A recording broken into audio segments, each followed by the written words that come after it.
Hey everybody, welcome to Lift Strength and Conditioning. My name is Chris Bullock. Today we're going to be talking about one of our very first progressions in the deadlift. This is our kettlebell deadlift, okay?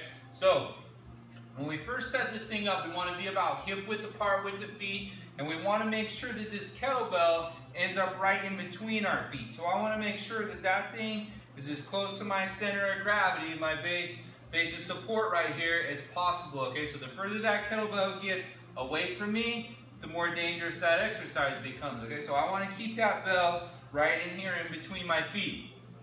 Now, my first motion, I'm going to imagine someone has a rope tied around my waist, and they go and they pull that rope from behind, and that's going to pull my hips back. So someone pulls the rope, hips break back, back stays nice and flat. Now I've created this tension through my backside because we need that tension to apply force to that horizontal translation of the hips, which is elevating the kettlebell in the deadlift, right? That's how we pick that up. So we're breaking at the hips, we have great contact through our feet. We're gonna grab our kettlebell right here, and we're gonna think about two things before we lift this up. Number one, I'm gonna take my shoulder blades, and I'm gonna imagine putting them into my back pocket. So I'm gonna shorten that lat, and that's gonna create tension in my spine to keep me safe, and so that I can apply force. And the other thing I'm gonna think about is having really long elbows, so that I have really long arms throughout this pole, and that's gonna help me create tension as well.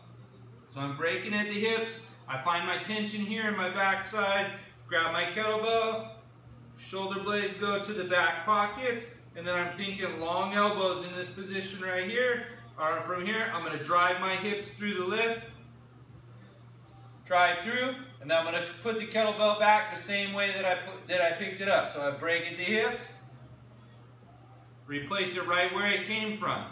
Just as an emphasis, as we finish the exercise, we're gonna make sure we're tucking the glutes just a little bit, flex your butt really hard, flex your quads really hard, just so that we control that end range of motion.